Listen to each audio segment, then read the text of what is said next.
Sahabat, hari ini kita akan merenungkan satu topik berjudul ketika dicaci. Sahabatku, dalam hidup ini tentu kita ingin selalu mendapatkan kata-kata yang baik dari siapapun. Kita selalu mengharapkan kata pujian dari orang-orang di sekeliling kita, termasuk dari suami dan anak-anak kita. Kata-kata yang baik seperti kata pujian, sanjungan, serta kata-kata cinta yang kita dapatkan dari orang lain tentu akan membuat hidup kita berbunga-bunga dan bahagia. Tetapi dalam pengalaman hidup kita, tentu tidak selamanya kita mendapat kata-kata manis atau kata-kata yang baik, bukan? Kita pasti pernah mendapat kata cacian, bahkan agak sering kita mendapatkannya, baik itu dari orang-orang yang terdekat maupun dari orang-orang yang tidak kita kenal. Sahabat, biasanya orang memberi kata pujian atau kata yang baik kepada kita karena kita dianggap layak menerimanya. Karena ada yang baik dan ada yang luar biasa yang keluar dari kehidupan kita. Sehingga orang memuji atau menyanjung kita. Atau orang ingin mendapatkan sesuatu dari kita, maka ia memuji dan menyanjung kita terlebih dahulu. Dan kata cacian akan kita terima bila kita dianggap mengecewakan, tidak menyenangkan, tidak peduli, tidak peka, atau kita sudah merugikan orang lain.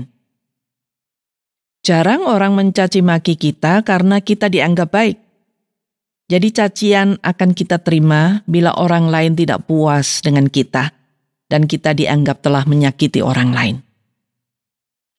Sahabat, ketika kita dicaci maki orang, tentu kita sakit hati. Timbul amarah dan juga benci karena merasa tersakiti. Lalu kita bereaksi. Bisa saja kita balik mencaci maki. Dan bisa saja cacian kita lebih keras daripada yang kita terima. Kita cenderung membalas caci maki dengan caci maki. Rasanya kita tidak bisa diam saja bila orang mencaci maki kita. Dan seperti pengalaman kita, jika orang saling mencaci, maka akan timbul pertengkaran dan masalah tidak terselesaikan. Jadi membalas cacian dengan cacian tidak menyelesaikan masalah dan tidak membuat luka hati kita sembuh. Awalnya mungkin kita merasa puas, bisa membalas cacian dengan cacian yang lebih keras. Tetapi pada akhirnya kita kehilangan energi, kehilangan sejahtera, kehilangan damai.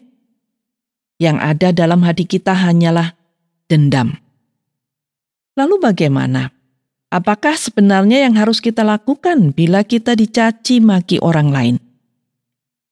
Sahabatku, mari kita mendengarkan apa yang dikatakan Tuhan Yesus, agar kita mendapat pengajaran yang benar ketika menghadapi caci maki.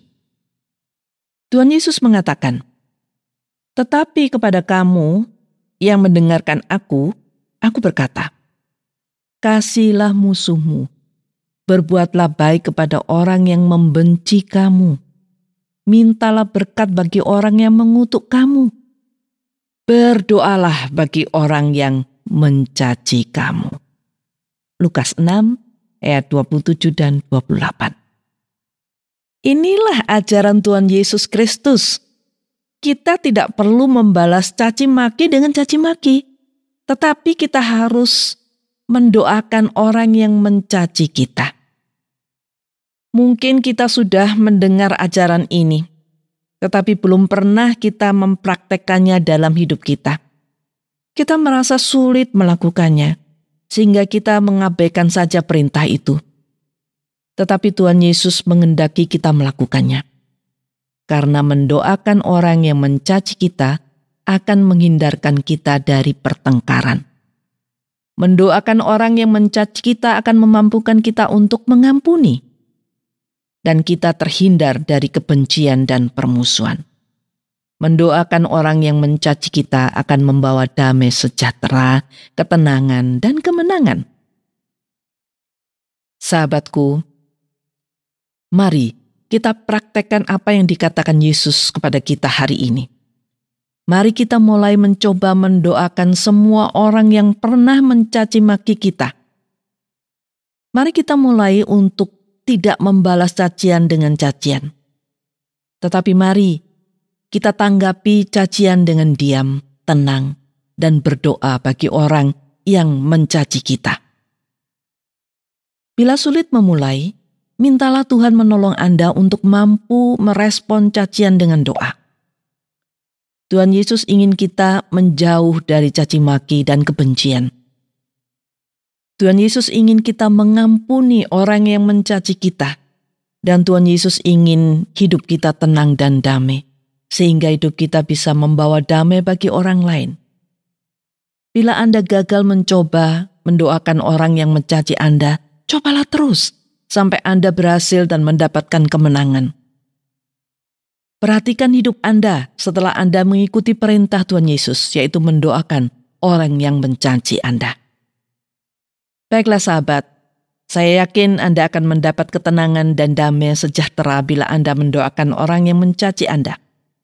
Saya akan menutup renungan ini dengan sekali lagi membacakan perintah Yesus untuk kita hari ini, yang mengatakan, "Tetapi kepada kamu yang mendengarkan aku berkata, kasihilah musuhmu, berbuatlah baik pada orang yang membenci kamu, mintalah berkat bagi orang yang mengutuk kamu, berdoalah bagi orang yang mencaci kamu."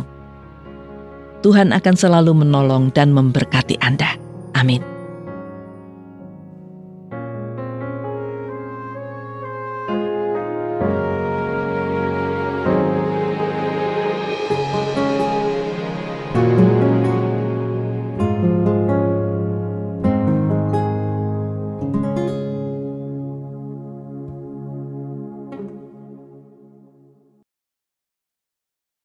Terima kasih Anda sudah mengikuti program kami. Jika Anda diberkati, jangan lupa like, komen, dan share supaya Anda tidak ketinggalan setiap program terbaru kami. Jangan lupa juga untuk subscribe channelnya dan nyalakan loncengnya. Jika Anda ingin mendukung pelayanan kami, bisa melalui rekening kami berikut ini atau menghubungi kami di sini.